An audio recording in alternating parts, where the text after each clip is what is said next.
Hey everyone, and welcome back to The Explainer. Really glad you're joining me today because we are diving deep into what is, without a doubt, the absolute indispensable backbone of every single successful organization out there. Look, when we think of powerful leaders, massive global corporations, or, influential government bodies, it's super easy to fixate on the person sitting at the very top of the org chart. But today, we're pulling back the curtain. We are going to examine the unsung hero working tirelessly behind the scenes, the secretary. Honestly, whether you work with one, manage one, or happen to be one yourself, understanding this dynamic is completely going to change how you view office power. We're going to break down exactly what this role actually entails, why it's absolutely critical, and the immense power dynamics at play in the modern workplace. Right off the bat, to really grasp this role, we've got to completely scrap that outdated, mid-century stereotype of a secretary just being a passive typist sitting at a desk. The true nature of the gig is actually hidden right there in the history of the word itself. The term secretary comes from the Latin word secretarius, and that literally translates to the keeper of secrets or the confidential officer. Kind of sounds like a spy, right? Well, since the very beginning of recorded history, wherever there was a person of action making major world-altering decisions, there was a trusted person of the pen right beside them, acting as an absolute vault for their most sensitive information. Okay, let's dive into this formal definition from the Oxford Dictionary. It defines a secretary as one whose office it is to write for another. But pay attention to this next part, especially one who is employed to conduct correspondence, to keep record, and to transact various other businesses for another person or for a society, corporation, or public body. What really stands out here is that a secretary operates in a highly trusted official capacity. They aren't just ticking off tasks on a to-do list. They are literally authorized to transact business and maintain the official records on behalf of an entire entity or leader. The source text makes it abundantly clear the secretary is an indispensable pillar. And yeah, they mostly work behind the scenes, but that in no way diminishes the immense weight of their office. Whether we're talking about a massive commercial enterprise, a social institution, or a major political body, a secretary is vital to its very survival. They are the ultimate trustworthy officer. In fact, in many cases, like a company secretary or a secretary of a government department, they actually hold a formalized legal status that's mandated by law. So why exactly is secretarial work so critical? First off, they control the flow of information. Modern management relies completely on the Management Information System, or MIS, to make decisions. And guess who organizes and preserves all that massive volume of factual data? The secretary. On top of that, they secure the legal validity of meetings. Imagine, just for a second, a multi-million-dollar corporate decision being completely thrown out by a judge just because the meeting minutes weren't recorded according to strict legal protocols. That's the level of heavy, onerous responsibility we're talking about here. They literally translate leadership decisions into actual organizational action by pushing those directives across every department. To pull all of that off, they have to be incredibly versatile. So let's look at Section 1, the 3 hats, or the crucial roles of a secretary. In modern organizations, the secretary generally juggles 3 core roles. First, as an office executive. They're the administrative head managing the day-to-day grind, supervising staff, and controlling records. Second, they act as a liaison officer. They are the vital link between higher-level executives and the outside world, clients, customers, the general public. Basically, they act as a shield, protecting the employer from routine interruptions. Third, and this might be the most surprising to anyone who hasn't worked in a C-suite, they act as an advisor. Because they control the flow of information and know the daily operations inside and out, management frequently leans on them for informed, strategic suggestions regarding major policy decisions. Now, of course, the actual scope of these roles can vary wildly. Let's compare the 2 far ends of the secretarial spectrum. On one side, we have the routine secretary. They function more like a line executive, making sure clerical services, correspondence, and office personnel are running smoothly. But on the other side, we have the executive secretary.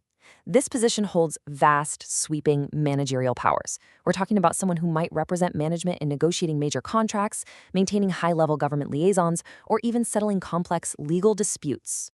So, looking at this crazy vast spectrum of power and the massive burden of responsibility, you have to wonder, what makes a great secretary? What kind of person is actually capable of handling this intense mix of administrative oversight, public relations, and high-level strategy? Well, the qualifications are surprisingly rigorous. When you look at the essential hard skills required, it instantly paints a picture of a highly intellectual professional. It all starts with a solid educational foundation, usually a bachelor's degree in arts, commerce, or law. High proficiency in English? Absolutely non-negotiable. Why? Because they have to draft precise legal resolutions, reports, and press releases where a single misplaced comma could cause chaos. Depending on the company's reach, knowing regional or foreign languages is highly valued. Add to that the need for practical IT and systems management, plus an excellent grasp of general knowledge to handle complex, totally unexpected situations on the fly.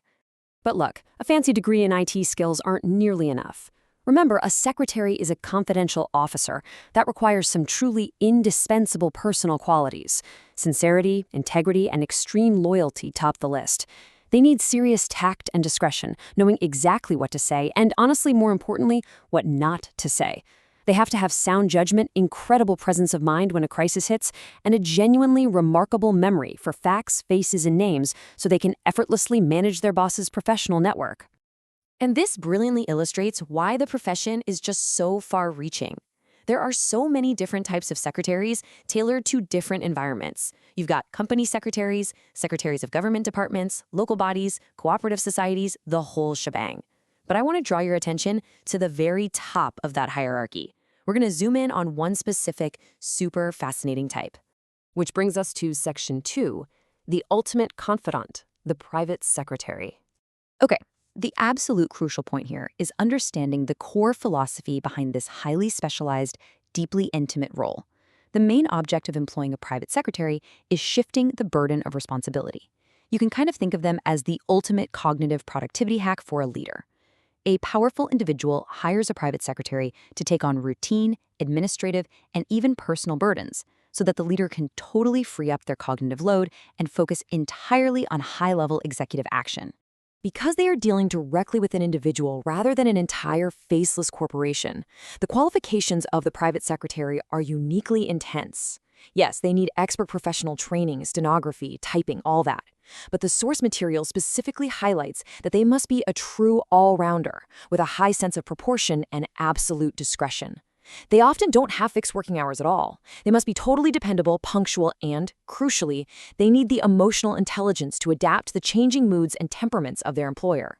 And they have to do all of this without ever being intrusive. They must know their boss's habits, their hobbies, their likes intimately, yet always remain gracefully behind the scenes. Now, the daily duties of a private secretary? Incredibly multifaceted and honestly really heavy. They handle the routine office tasks, shorthand, correspondence, records. They act as the ultimate gatekeeper and receptionist, managing exactly who gets access to the executive. They have literary duties, often drafting the very speeches and notes the leader will ultimately deliver. They even handle domestic, financial, and social affairs. Ultimately, they are the absolute architect of their employer's public image and professional success. It's wild when you think about it. From safeguarding the legal validity of major corporate decisions to completely managing the private finances and public speeches of our most prominent leaders, the secretary is the ultimate keeper of secrets. They are the true engine of progress in any organization. And it leaves us with a pretty provocative thought to end on today. We always hear that phrase, right? Behind every great leader is a great secretary. But considering they control the flow of information, advise on policy, and manage the leader's actual schedule, who is really running the show? Think about it. Thank you so much for joining me for this explainer. I really hope this completely changed how you view this totally indispensable profession. Catch you next time.